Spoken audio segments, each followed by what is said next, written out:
Assalamualaikum warahmatullahi wabarakatuh. Perkenalkan, nama saya Dias Adriansyah dari SMK Negeri 2 Kota Bandung.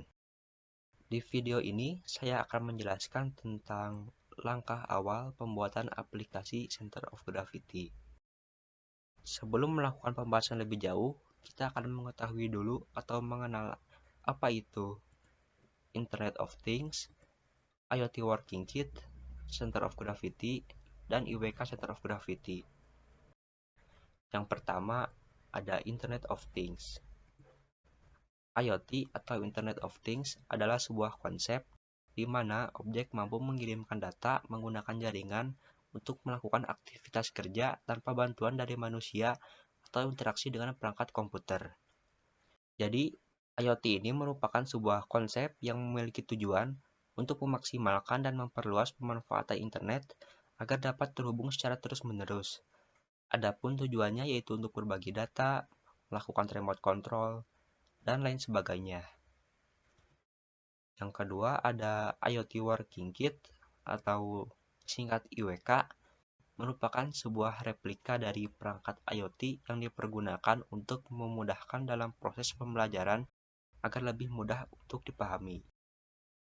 Yang ketiga ada Center of Gravity, adalah sebuah perangkat yang dapat mendeteksi suatu beban di atasnya. Yang keempat ada IWK Center of Gravity, adalah sebuah kit pembelajaran dari Center of Gravity yang telah terhubung dengan jaringan internet. Jadi, dengan adanya IWK Center of Gravity, kita dapat mengetahui, mempelajari cara kerja Center of Gravity, dan mampu untuk merakit Center of Gravity itu sendiri. Lalu, selanjutnya kita akan mengetahui cara kerja dari Center of Gravity itu sendiri. Center of Gravity adalah suatu perangkat di mana sensor dapat membaca atau mengenali suatu beban benda yang nantinya akan dikirimkan ke server atau RabbitMQ. Prinsip kerja timbangan IoT yaitu ketika disimpan beban di atasnya, maka sensor akan mendeteksi sinyal berat. Lalu sinyal berat tersebut akan dikirimkan untuk diperbesar dan mengkonversi sinyal analog menjadi sinyal digital. Kemudian sinyal digital diolah dan ditampilkan di RabbitMQ sebagai message broker yang digunakan. Atau untuk sederhananya, kita bisa mengirimkan data manual sebagai contoh. Perangkat yang terhubung dengan aplikasi, kita bisa mengirimkan pesan dari RabbitMQ secara manual dengan mempublishnya. Maka kita akan mendapatkan pesan dalam tampilan dashboard aplikasi yang terhubung. Lalu pesan output tersebut berupa beban yang kita kirim tadi. Nah, seperti itu cara kerja sebuah aplikasi IWK Center of Gravity. Lalu selanjutnya kita akan masuk ke dalam tahap pembuatan aplikasi. Yang pertama ada shared preference. Yang kedua ada konsep dan tujuan penggunaan arsitektur dalam pembuatan aplikasi. Yang ketiga ada arsitektur aplikasi IWK Center of Gravity. Yang keempat ada konsep dan penggunaan arsitektur MVVM, Provider, Stack, dan Get It. Pertama ada shared preference. Shared preference merupakan sebuah package Flutter yang digunakan apabila kita ingin menyimpan sekumpulan data dengan tipe key value. Data dalam shared preference akan disimpan dalam sebuah file yang mengandung key value secara berpasangan. Setiap file ini dikelola oleh Android Framework yang aksesnya dapat diatur secara privat atau dibagikan. Akan tetapi, shared preference tidak dapat menjamin data yang disimpan akan tersimpan secara permanen. Jadi, disarankan tidak menggunakan shared preference untuk menyimpan data yang sangat penting. Selain digunakan untuk menyimpan data sederhana, pemanfaatan si shared preference ini sendiri digunakan juga untuk menyimpan pengaturan aplikasi. Dengan ini, pengguna dapat mengatur aplikasi sesuai dengan keinginan. Lalu, bagaimana sih cara menambahkan package shared preference? Nah, pertama-tama kita buka web browser, lalu kita ketikkan dalam pencarian pubdev, kita klik. Di sini kita ketik saja shared preference, lalu pilih yang paling atas. Nah, ini adalah package shared preference. Di sini kita bisa tahu apa itu shared preference, penggunaannya, Contoh dalam penggunaannya, penginstalannya, dan versi dari share preference itu sendiri. Kita pilih yang kita butuhkan.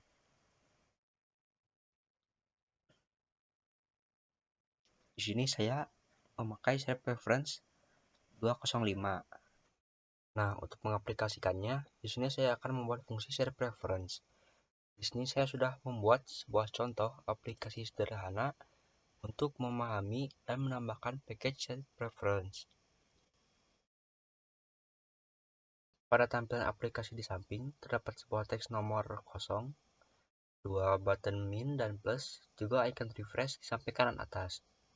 Cara kerjanya adalah apabila kita menekan tombol plus, maka akan bertambah satu nilai. Dan apabila kita menekan tombol min, maka akan berkurang satu nilainya. Tombol refresh di samping kanan atas adalah berfungsi untuk mengembalikan nilai menjadi 0.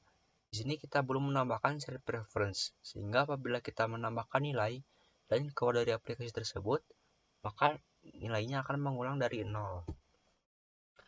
Fungsi share preference di sini adalah apabila kita menambah nilai dan keluar dari aplikasi tersebut, nilai akan tetap pada terakhir kali kita ubah dan akan mengulang apabila kita menekan tombol refresh. Begitu juga pada sistem aplikasi lain, contohnya pada pengaturan tema aplikasi atau option aplikasi yang dimana data tersebut bersifat permanen.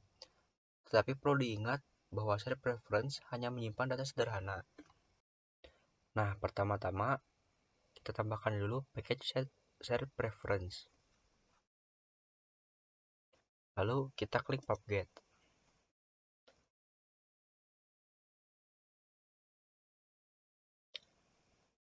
Setelah selesai, kita import package tersebut ke dalam project yang kita buat.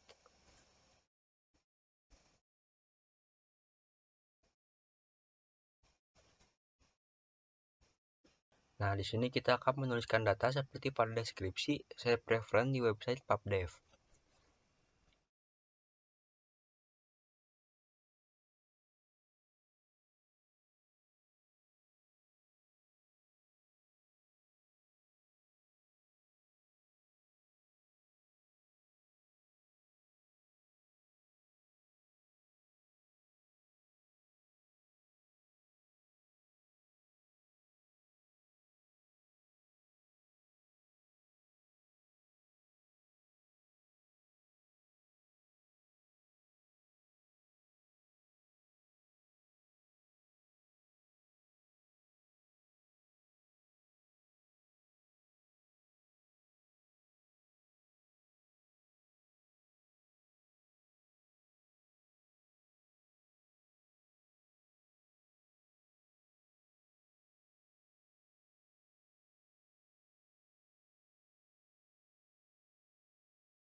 Fungsi share preference ini digunakan untuk menyimpan data.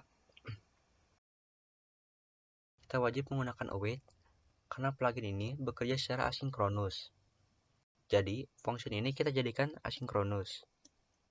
Await share preference get instance berfungsi sebagai inisiasi awal untuk mengambil data atau memasukkan data ke dalam lokal memori. Lalu final pref await share preference get instance memasukkan data ke dalam lokal memori. Lalu fungsi dari if di bawah adalah untuk memeriksa apakah ada data di awal atau tidak. Apabila ada, maka kita hapus atau clear, lalu kita set lagi. Lalu fungsi dari JSON adalah untuk memanggil data sekali tetapi dapat memanggil semua data. Bila tidak, kita harus memasukkan satu persatu. Karena JSON berbentuk string, maka kita ubah dulu ke dalam string. Karena angka berbentuk integer, maka kita ubah ke dalam string. Fungsi setState dimasukkan adalah agar saat kita memanggil tidak perlu menuliskan codingan tersebut satu persatu ke dalam perintah seperti minus, add, dan refresh. Selanjutnya, kita akan menuliskan fungsi baca data.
function ini untuk mengambil data dari lokal memori. Bila di awal adalah set, maka ini adalah get. Cara mengambil datanya adalah kita ubah data JSON menjadi JSON decode. Lalu kita masukkan ke dalam variabel yaitu final myData. MyData ini kita ubah menjadi sebuah mapping. Lalu kita bisa mengambil data angka. Angka sudah kita ubah ke dalam string, maka kita ubah lagi ke dalam integer dengan menggunakan parse. Lalu selanjutnya kita tambahkan juga kepada fungsi yang kita buat.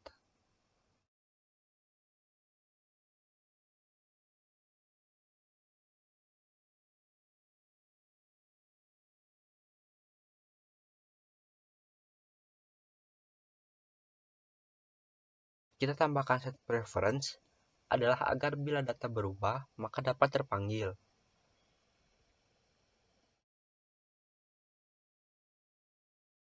Selanjutnya tambahkan juga sintaks seperti berikut.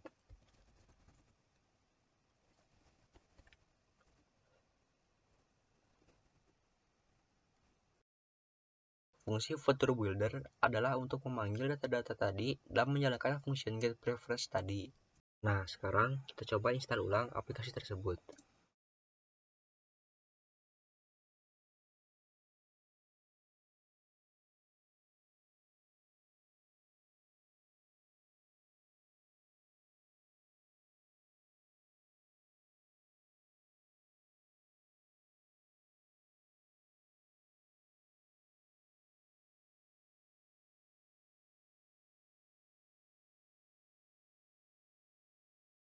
Nah, kita akan ubah nilai 0 ini menjadi angka berapapun dan kita akan uji coba apakah set preference tersebut sudah berhasil dipasang.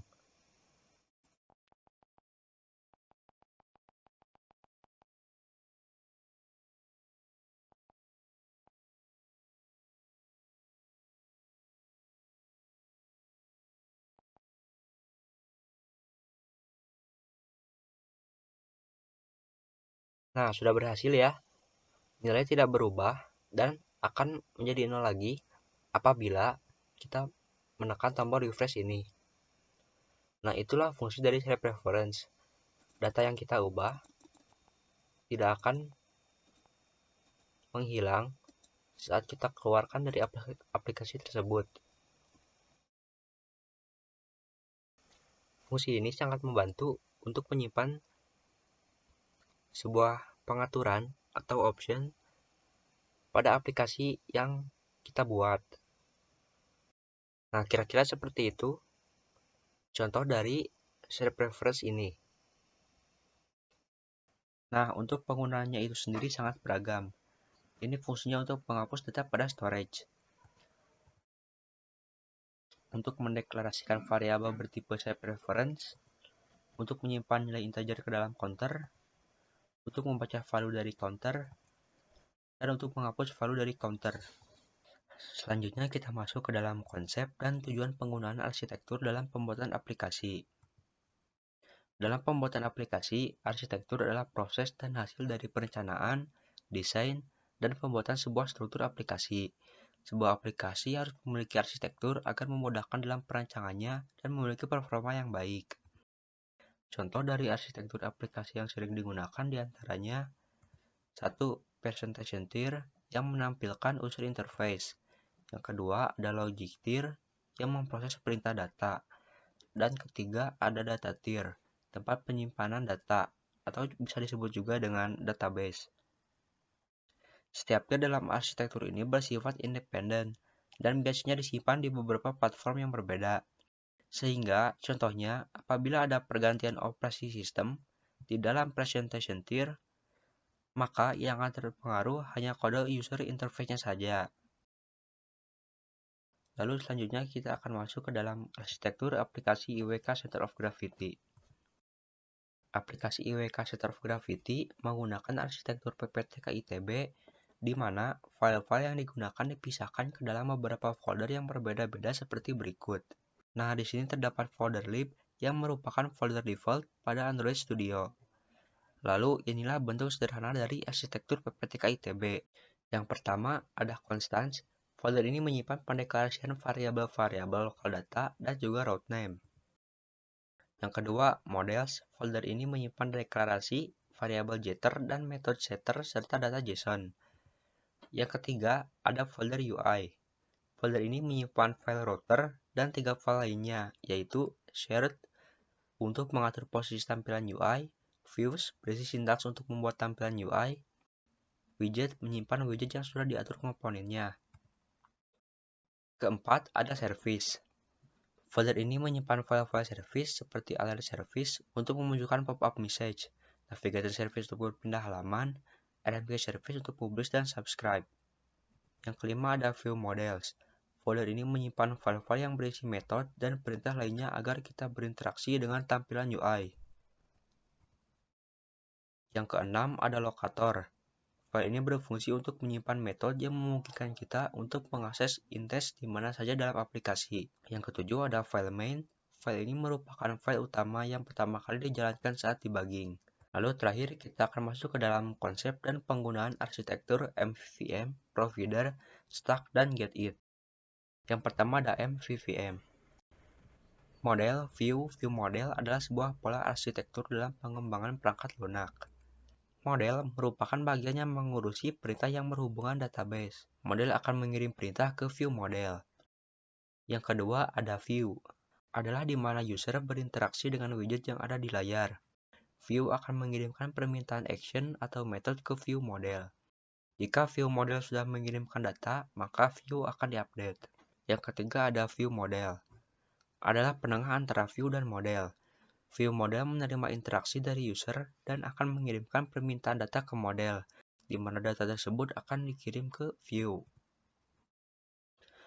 Yang kedua ada provider. Provider adalah sebuah package filter yang menyediakan state management teknik yang digunakan untuk mengolah data dalam aplikasi. Yang ketiga ada stack. Stack widget juga merupakan multiple children widget yang artinya memiliki properti children sehingga dapat menampung lebih dari satu widget. Yang keempat ada get-it. Get-it adalah package service locator yang memungkinkan kita untuk mengakses file-file service. Nah, sekian video dari saya. Mohon maaf bila ada kesalahan dalam informasi dan pengucapan. Terima kasih atas perhatiannya. Wassalamualaikum warahmatullahi wabarakatuh.